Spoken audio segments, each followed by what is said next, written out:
here. Again, Monday through Friday. I'm not one of those regulars, and Jackie doesn't like me to say it, but I say I'm the backup.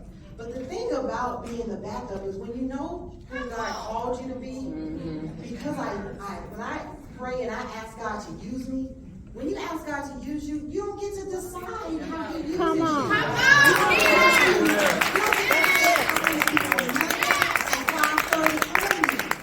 say, God, use me, and that's my prayer. From San Antonio, Texas, that's my prayer. So again, I'm just grateful to be here.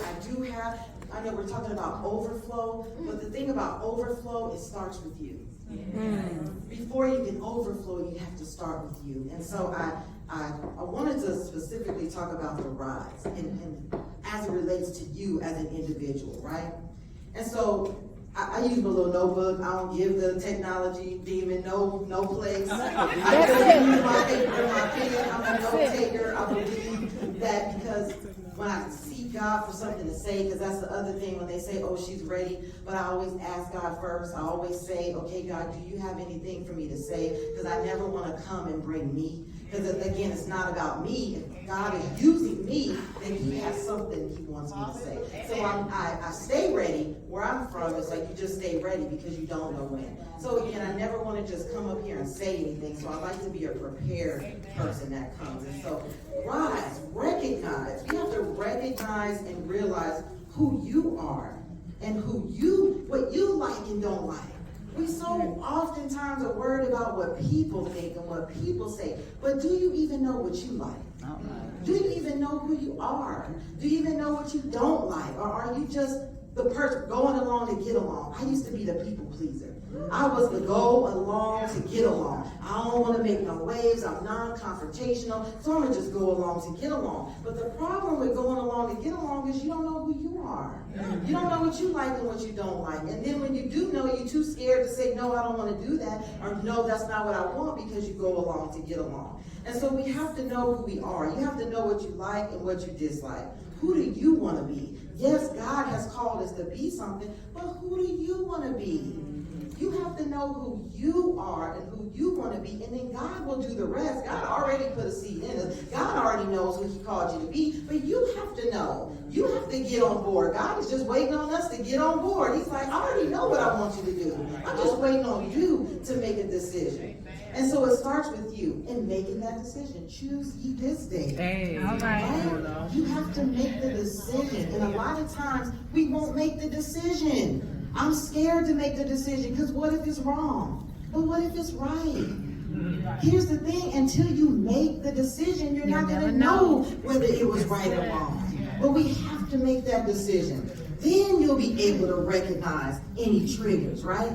Things that don't line up with who you are and who you want to be. Because you can't recognize the triggers if you don't know who you are and what you want to be. Because once you've established who I am and who I want to be, then when those things come and it doesn't look like who I want to be, that's the trigger. That's not who I want to be. So I have to know that in order to be able to recognize those triggers, right?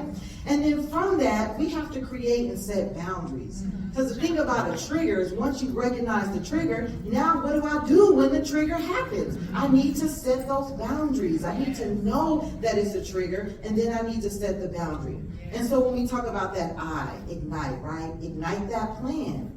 On what boundary do you need to set? So I recognize the trigger, right? I know when that happens, it makes me feel this way, or when I do that, then this is the result of that. So I know what the trigger is, but now I need a plan on what am I going to do? How am I going to not keep making the same decision? How am I going to not keep dating this one over here when I know that ain't right? I know I ain't. How if I don't have a plan to set a boundary, right? And when we think about boundary, right, the definitions, it's a line that marks the limit of an area. So it's the line, right? We got to make that decision. We got to set that line and that boundary of where I'm not going to cross. I got to get to a certain point, and then that's the boundary. I'm not going over there. I'm not going to that place. I'm not talking to that friend who I know all they want to do is gossip. That's right. Right? I'm not going to go hang with them because they're going to end up in the club. And I know I can go to the club. Am I saying that this person? But you have to know what your triggers are, right? And you got to know you can't be in the club. You can't go over over there and do that stuff because that's not who you are. That's not who you want to be, right? And so again, we have to know what that line is. And then the boundary is for us, but then for others. If we don't have boundaries and we don't know what those boundaries are, then I don't know what somebody should be doing or not doing. I don't know if that's really all right for them to say that to me. It didn't feel right when they said it, but because I haven't set any boundaries about what I'm willing to accept and what I expect for people to say to me, then I might let people talk to me crazy. I might sit and be disrespected because I haven't set a boundary, right? And so we just have to draw the line and we have to know. And then S is the strategy, right? And the thing I thought about with strategy is you got to start somewhere. You have to start, y'all. Start somewhere. Start, we take the step and then see what happens in the step. But you have to start. And so often we sit, we have all these goals, all these plans, all these things we want to do, but we never start them. We never pick up the pen. Hopefully Shalonda doesn't mind me saying this, but she called me and she's talking about this book and she said, and I said, you can't get caught up in the editing. Just start writing. Just get a piece of paper. Just start writing. Don't worry about the periods and the semicolon and then I put the right thing here. You can do all that stuff later. Just start writing the book and it will flow. I hear people all the time say, oh, I want to write a book. Then write the book. What's stopping you from writing a book? Get a piece of paper. Do whatever. On your cell phone, y'all, we take our cell phone. Come on, we do all kind of things on the cell phone. Start writing a book on the cell phone. Again, I'm a practical person. I just said we have to be practical, but we make too many excuses about why we can't start. And so we got to start. We got to make a plan and keep it simple. We make stuff hard, y'all. We make it so hard. Again, keep it simple. And sometimes keeping it simple is just a start. And so here's the thing too about making plans and keeping it simple. Saying no and meaning it is a plan. That's good. Saying no and meaning it is a plan. That's where I'm gonna start. I'm gonna just start by saying no. I don't want to go there. No, I don't want to do that. No, yes, I know. Okay, God want me to, but no, I don't want to do that. No is a plan. No in and of itself is a plan. And then E is the execute. Oh, before I go there, so when you say no, right, then you got to remember why you said no. Because we're still talking about the plan and the boundaries and all of these things, right? If you said no, it was a reason why you said no. You got to remember why you said no. And 6 months from now, because the thing about boundaries, people test those boundaries. The enemy loves to test. Oh yeah, you said you was going to do this, but let me come back about 3 months later and let me see. Remember why you said no, or remember why you said whatever you said when it's time to go back, because that's another thing, a part of the boundaries, where people will test you and to see, did you really mean that no? But you got to mean that no, amen? Amen. And then execute. Execute just means apply it. I'm again, a practical teacher by passion. Apply. The thing about when I first got saved was that I needed to know what to do when I got home.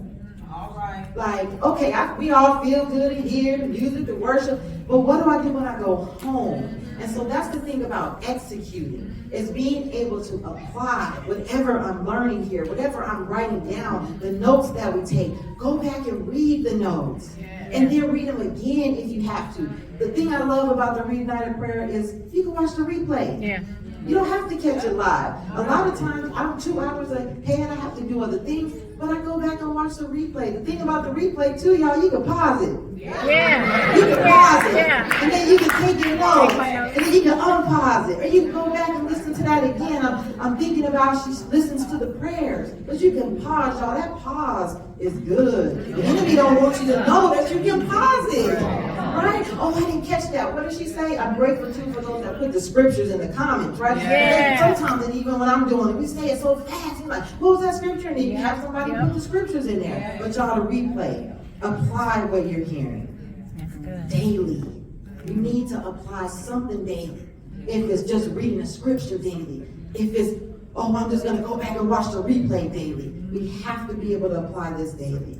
We have to do the work and then keep doing the work. Y'all, A lot of times we don't want to do the work. That's We right. want this Christian walk to just be easy. We want it to just be handed to us. I just want to get saved today and be a millionaire tomorrow. That's It doesn't work that way, right? Right. It says work out your own soul salvation. Yes. There's work that we have to do. And then we got to keep doing that work. We can't get tired of doing the work. We can't grow weary and well doing. Y'all, we know the scriptures. We know the word, right? But we got to keep doing the work. And last thing I want to say, y'all, God had a plan, but Jesus had to execute it. Come on, that's good.